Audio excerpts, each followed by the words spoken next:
이번에는 기단과 전선에 대해서 알아보겠습니다. 자, 기단이라고 하는 것은 에어 메시스라고 공기 덩어리를 의미합니다. 즉, 우리나라 지도로 보면 우리나라죠. 중국, 러시아. 즉, 우리나라 지역을 보면 요 부분의 기단, 성질이 다릅니다. 그쵸? 우리는 시베리아로 알고 있죠. 시베리아 기단. 그다음 요거는 북태평양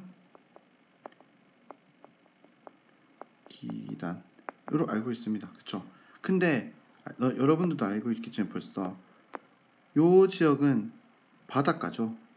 그러니까 다습한 기단입니다. 그리고 남쪽에 있기 때문에 고온 온도가 높으면서 습기만. 시베리아는 북쪽에 있기 때문에 춥죠. 한랭하면서 습기가 많지 않습니다. 건조한 기단입니다. 즉, 이렇게 기단이라고 하는 것은 지표의 영향으로 지표면의 영향으로, 즉 여기는 지표면이 바닷가고 여기는 지표면이 육지지 않습니까? 지표면의 영향으로 바로 기온이라든지 습도가 비슷한 큰 공기 덩어리를 우리는 기단이라고 부릅니다. 즉, 이렇게 기온이나 습도가 비슷한 큰 공기 덩어리가 생기는 걸 우리는 기단이라고 부르는데, 이렇게 기단이라고 하는 게 한 곳에 오랫동안 머물러 있어야 되거든요. 이렇게 되기 위해서는 한 곳에 오래 머물러야 한다. 즉, 한 곳에 오래 머무르려면 저기압이 되면 안 됩니다. 왜냐? 저기압은 지표면에서 공기가 뜨지 않습니까? 이렇게 되면 절대 안 됩니다.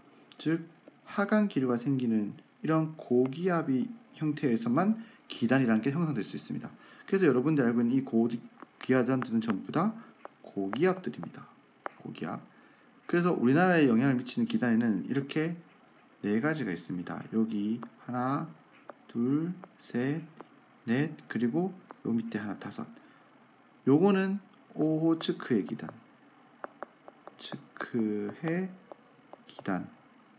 요거는 양쯔강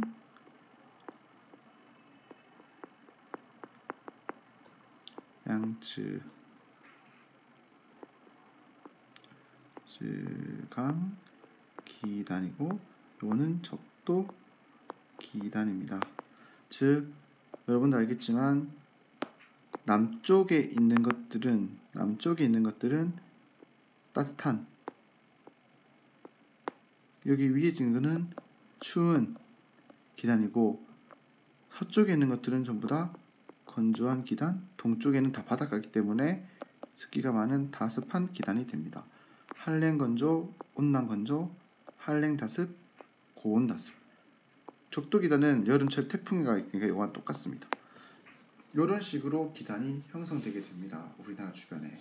즉, 기단이라고 하는 것은 지표면의 영향으로 기온이나 습도가 비슷한 큰 공기덩어리를 의미하고, 그것은 결국에는 한 곳에 오래 머물러야 하는데 그게 고기압의 형태가 되어야지만 된다는 거. 그래서 우리나라에는 북태평양 기단, 양쯔강 기단, 시베리아 기단, 오호츠크 기단, 적도 기단, 이렇게 5가지의 기단이 우리나라에 영향을 미친다는 걸 알고 있습니다.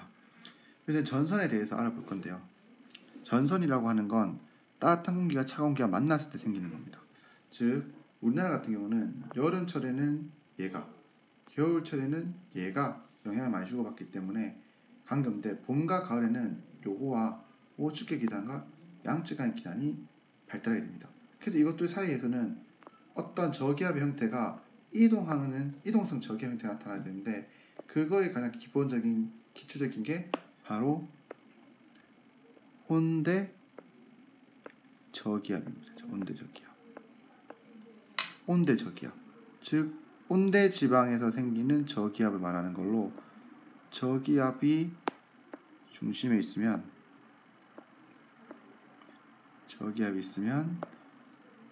요렇게 요런 모양,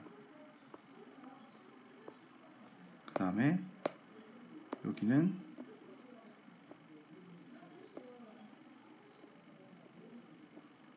요런 모양으로 생긴 게 요게 바로 온대 저기압입니다.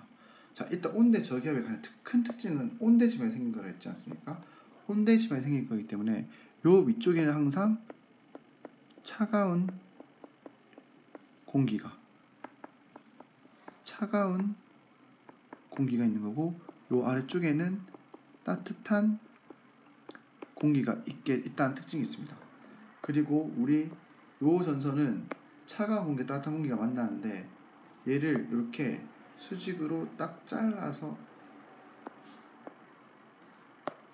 여기를 딱 잘라서 보게 되면, 요 부분을 수직 딱 잘라서 보게 되면, 자, A 지역, B 지역, C 지역 딱 잘라서 보게 되면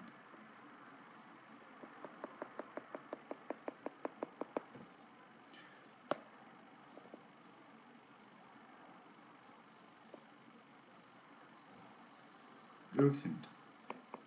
차가운 공기,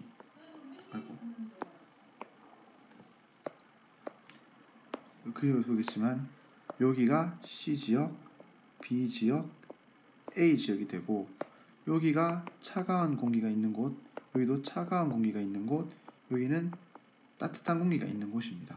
근데 우리나라에 있는 요 지역은, 온대 지방은 편서풍의 영향을 받지 않습니까? 그래서 대부분 공기들이 서쪽으로 이렇게 이동하고 있습니다. 그래서 이 차가운 공기도 이쪽으로 이동하고 있고, 요 차가운 공기도 이쪽으로 이동하고 있습니다. 근데 요 사이에 따뜻한 공기가 살짝 끼어져 있는 겁니다. 차가운 공기가 이렇게 다가오다 보니까 이 따뜻한 공기는 어떻게 되냐, 이렇게 붕 뜨게 됩니다. 즉 상승하게 된다는 거죠. 그리고 여기는 이렇게 차가운 공기를 등을 타고 올라가는 형태가 되게 됩니다.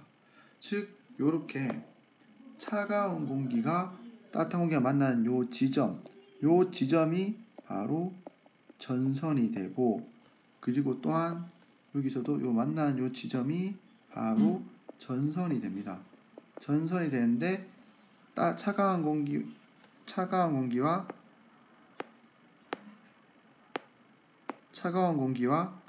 따뜻한 공기가 만나는 요 전선을 우리는 한랭전선이라고 합니다. 따뜻한 공기는 위로 급박하게 올라가고, 차가운 공기 서로 차가운 공기, 따뜻한 공기가 부딪히게 되는 이런 경우는 한랭전선이라고 이름 붙고, 차가운 공기와 따뜻한 공기가 서로 같은 방향으로 가는 것을 우리는 온난전선이라고 부릅니다. 요 이름을 잘 알아두셔야 됩니다. 이 두 전선의 특징을 아는 게 가장 중요한데요. 보면 알겠지만 구름이 생기는 것부터 확인해 보겠습니다. 상승 기류가 생기게 되면 구름이 요렇게 생기게 됩니다. 그쵸? 구름이 생기는 걸 보게 되면, 구름이 생기면 비도 오겠죠? 비도 이렇게 옵니다. 즉 할렌 전선에서는 구름이 전선면 앞쪽에 있습니까? 뒤쪽에 있습니까? 요게 뒤앞이죠. 뒤앞.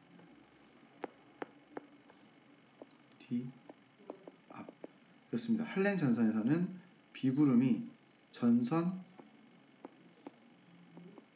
뒤에 있고,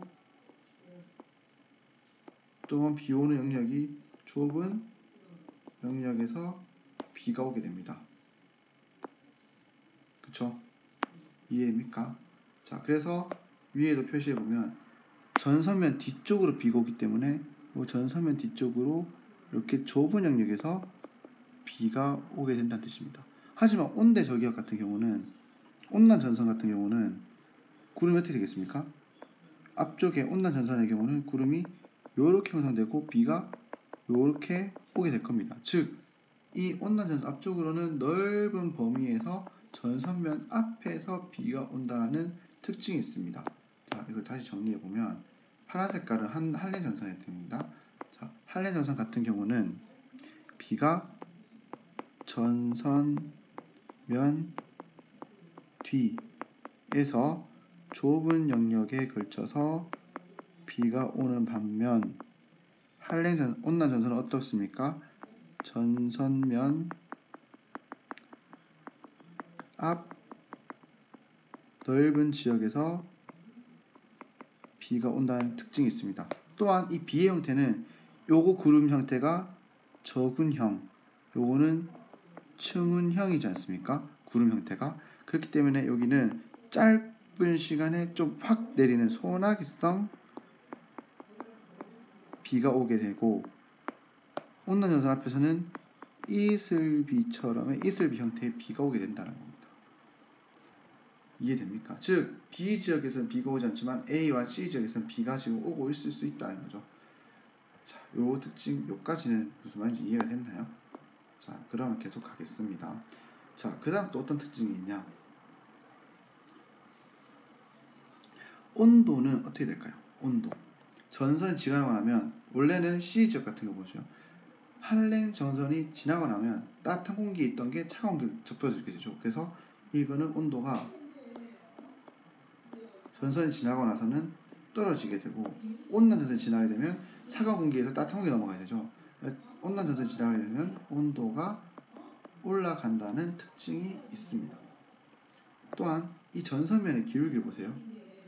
이 친구들은 한랭 전선은 이렇게 가파릅니다. 하지만 온난 전선은 이렇게 만만하죠. 전선면의 기울기, 면의 기울기는 얘는 급하고 얘는 완만합니다. 그쵸? 그리고 마지막으로 바람을 한번 볼까요?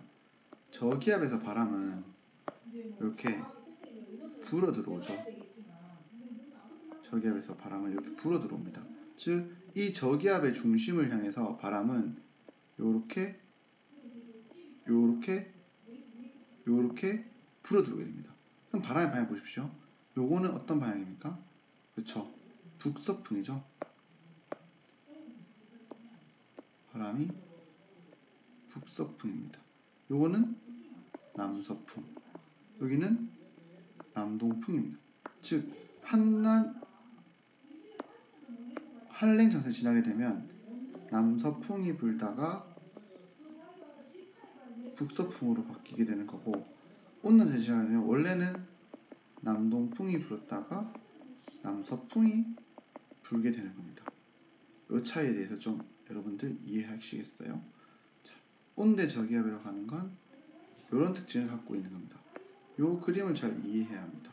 그러면 전선면 뒤쪽으로 비가 오는 것도 알 수 있고, 소나기성 비가 올 수 있는 것도 알 수 있고, 좁은 영역에서 비가 오는 것도 알 수 있습니다. 그리고 온난 전선 앞쪽으로는 전선면 앞에서 비가 오는 것도 알 수 있고, 넓은 지역에 이슬비가 온다는 것도 알 수 있습니다. 또한 따뜻한 공기가 전선 뒤에 있기 때문에 전선이 온난 전선이 지나고 난 다음에는 온도가 높아지고, 한랭 전선 같은 경우는 차가운 공기가 뒤에 있기 때문에 전선면이 지나고 난 다음에 온도 떨어진다는 걸 알 수 있습니다. 그리고 바람의 방향도 남서, 남동, 북서 이렇게 저기압 중심으로 풀어 들어가는 거기 때문에 바람의 방향이 전선이 지나고 난 다음에 이렇게 바뀌는 것도 알 수 있다는 뜻입니다.